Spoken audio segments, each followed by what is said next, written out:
Buckeye State Credit Union. If you're unfamiliar with who they are, let me introduce you to the financial friend you didn't know you needed until right now. Buckeye State Credit Union is a local brand offering a wide range of products, from checking accounts to home equity lines of credit and auto loans.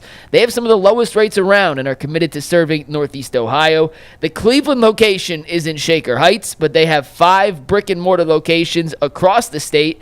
Buckeye State Credit Union is here to help make your life easier. They make banking more convenient, always putting the customer first, so you leave feeling cared for, valued, and respected. Connect, simplify, and adapt. Those are the core values that make Buckeye State Credit Union the right choice for you. For more information, head over to buckeyecu.org. Buckeye State Credit Union, your money simplified. Dustin, you haven't been on since the draft. Since Thursday night when we did our live show. Earl, this is your first time on the panel since then. So we're going to go through now 72 hours removed from the final draft pick made by the Cleveland Browns and talk about our favorite pick. In case anyone has been living under a rock for the last 72 hours, This is how the Browns 2025 draft class went. Mason Graham at 5, Carson Schwesinger at 33, Quinshon Judkins at 36, Harold Fannin Jr. at 67, Dylan Gabriel at 94, Dylan Sampson at 126, and Shedeur Sanders, who we just talked about, at 144. Dustin, of all these picks, what was your favorite pick the Browns made in this 2025 NFL draft? It's a player that I'm sort of familiar with, and that's Harold Fannin Jr. From Canton, Ohio, the Hall of Fame city where I'm from. You know, I followed this guy for a long time, and certainly have called many of his games, at least a handful of his games at Bowling Green. So I've had an opportunity to follow his career. And listen, this guy has done it all. I mean, I don't know if you know much about Bowling Green football, but they've been a pretty shitty program for the last decade. Yeah. You know, since you know, they were good with Matt Johnson back in like 2011, and after that they fell off. But the point is, like, he was literally the only guy in the field. At times, some games, like, he had like 18 catches. Like, they were double teaming him and triple teaming him, and they couldn't stop him. They put him at quarterback. They put him at running back. I mean, they would do whatever it took to get him the ball, and you could say, well, it's the MAC. And I would say, well, okay, go turn on the tape against Penn State, against Texas A&M, who they almost beat, by the way, in College Station. And they almost beat Penn State, too. It was a one-score game in the fourth quarter. And there he is, just juking cats against the Nittany Lions in Happy Valley. So I have no doubt that this guy, I know Greg Cosell was on and had some critical thoughts on him, but he's a tape guy. And I can understand that you could say that he's kind of a tweener when it comes to the position that he plays. But dude's a baller, man. Like, and I know Scott Loeffler, who's his coach at Bowling Green, really well, and Scott is a Northeast Ohio guy, Barberton guy, and now is at the Philadelphia Eagles. He left Bowling Green. But I mean, when I was doing BG games, and I did their bowl game, in fact, last year up in Detroit. And, like, just talking with the coach about Harold, it was like, he's like, this guy is just, and he knew he was going to come back for another year, too. Right. And he was just so excited about him. So, no, I'm excited about having him here in Cleveland. He gets the don, the brown and orange, which he wore for the last 4 years or 3 years at Bowling Green, and he's going to make a lot of plays. Where is he blocking-wise?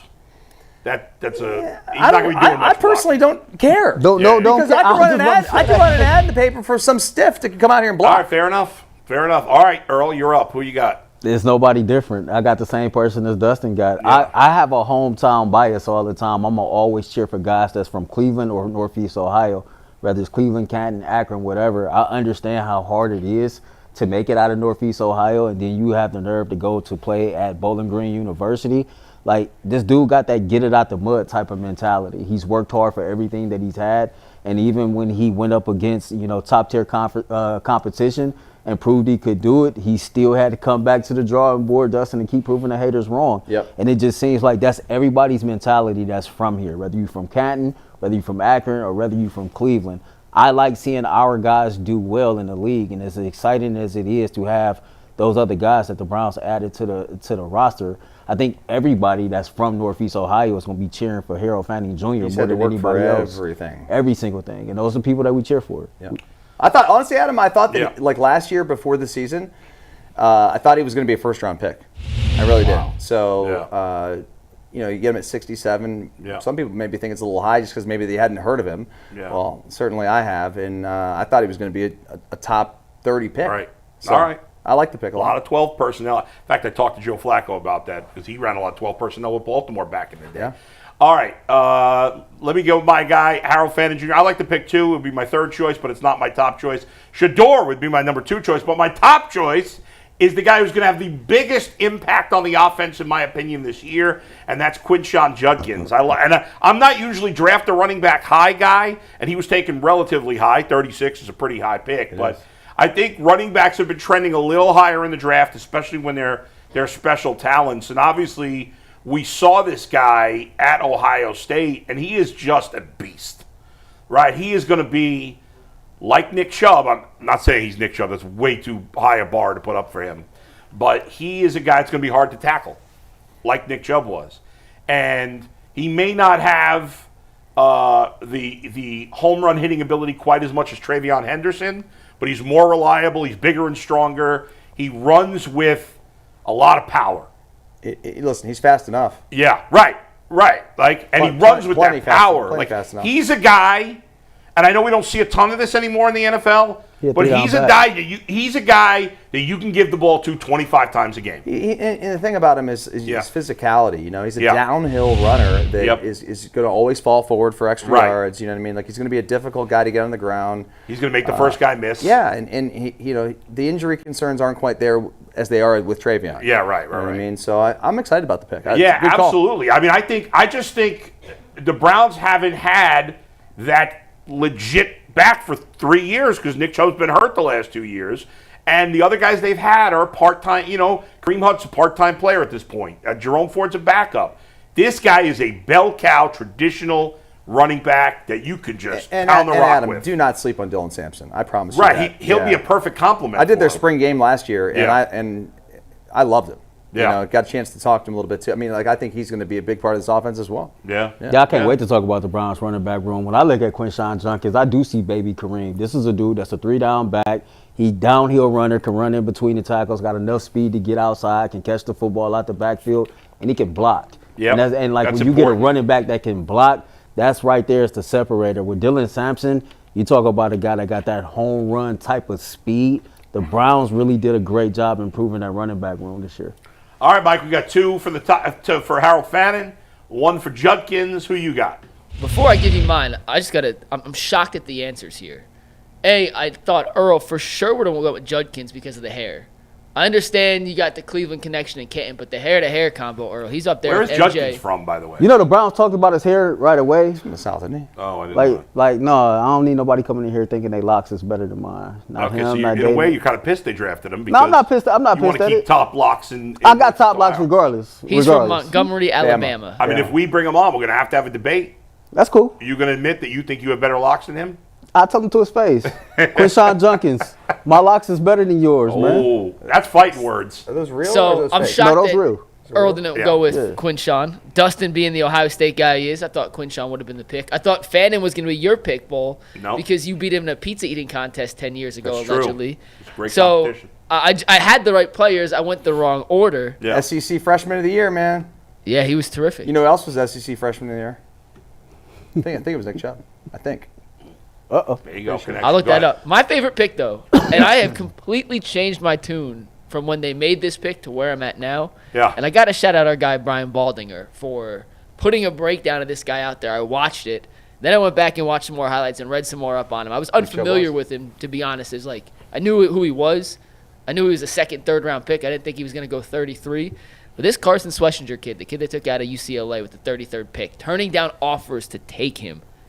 Baldy talked about the way that this guy went from being a walk-on to a part-time special teams guy to an All-American linebacker in his 3 years in college. And when you look at him on tape, and when you watch some of this, the raw athleticism, the speed, the way he gets off blocks, he's not the biggest guy in the world, but he's like the ultimate, and I'm using Baldy's words here, he was like blue-collar on steroids was the terminology he used to describe Carson Schwesinger. He reminds me of Luke Kuechly, man.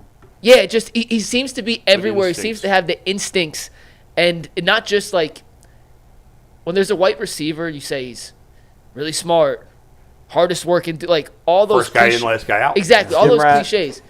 This dude has all like the instincts, but also the athleticism and the speed. And when you see some of these special teams clips coming on, he's a heat-seeking missile. He lays dudes out all the time. I can't wait to see him play, and I hope JOK gets back. I hope JOK is back on the field.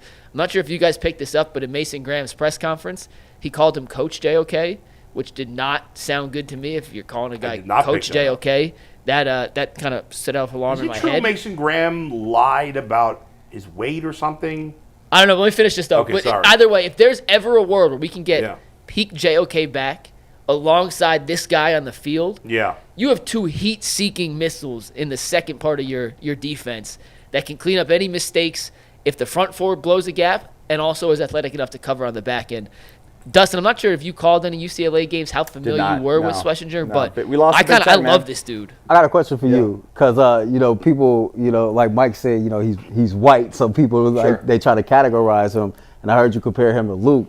I had somebody tell me that people will compare him a lot to Luke because of his skin color, but he's really Fred Warner 2.0. I actually didn't, because skin color, I guess it's hard to but not do that. Is he Fred Warner? Is like I keep hearing a Fred Warner type comp? I don't remember. I guess I'd have to watch more Fred Warner to see. But Fred Warner's the best linebacker in football. That's a high bar. That's a very high bar, but that's how Luke Kuechly was one of the best in football. Yeah, so for like 6 years. Yeah, so I guess time will tell. When you talk about sideline to sideline, so the instinct thing is the one that jumped out at me about like with Luke. If you've ever seen some like the NFL film stuff with Luke Kuechly, it's off the charts. Like the guy was diagnosing exactly what the offense was doing way before they even snapped the football. And this kid's got some of those instincts that you see. And that's why I brought up his name, honestly. I mean, that's the name that pops into my head. All right, Mike. Last thoughts real quick. We didn't mention Mason Graham. We didn't mention Dylan Gabriel. Those are the only two guys we didn't mention. Dustin, you were here on Thursday with the Mason Graham pick, but if you changed your opinion on the Graham pick in the aftermath, since I know you were higher on the Bulls. I like the pick. I have no problem with the pick. Like I actually defended the pick when they had it. I think we had a little funny thing about because he was a two-time All-American, and that was funny. And I had a funny line about there aren't too many two-time All-Americans. Period. So this guy's been just the model of consistency for the best defense in football. I was concerned. I read something about I'm sure you feel better about it now. I don't know. Wasn't he weren't his reps on the bench pretty low? I could look it up. Hold on. Compared to most players, I don't know. There's some little things I was nervous about. I heard a story about Mason Graham. Last time I saw somebody bench on the field was never. Yeah, I heard a story about him earlier today, though. I was reading this. Adam Schefter talked about it. So he gets drafted number 5 overall by Cleveland. His buddy, what's his name, Will Johnson, the corner from Michigan. Yeah. So he's sitting in the green room the entire time waiting to get his name called. Mason finds out Will is still sitting out there. He goes out and he sat in the green room with Will Johnson the entire first round of the draft. Will, of course, didn't get his name called, but he could have been out there celebrating, his own accomplishment. He could have been doing anything else. And to me, that told me a lot about who Mason Graham is as a person. And once I figure out, okay, you a good dude or a cool dude, it makes it easier for me to root for you. But another thing, me, Mike, and Ant, we do the community tab polls on our YouTube page before the show. And I remember one day we were sitting up, we doing prep, and it was like, I think Mike said, throw something up on the community tab of who you think the best overall players in this draft is and see what the fans say. One of the players I put up there was Mason Graham. So it's hard to have a hard time with the Browns drafting him if I already considered him to be one of the best overall players in this draft. I just wanted Travis Hunter. That's all. I think we all wanted Travis. That's all. Go ahead, Mike.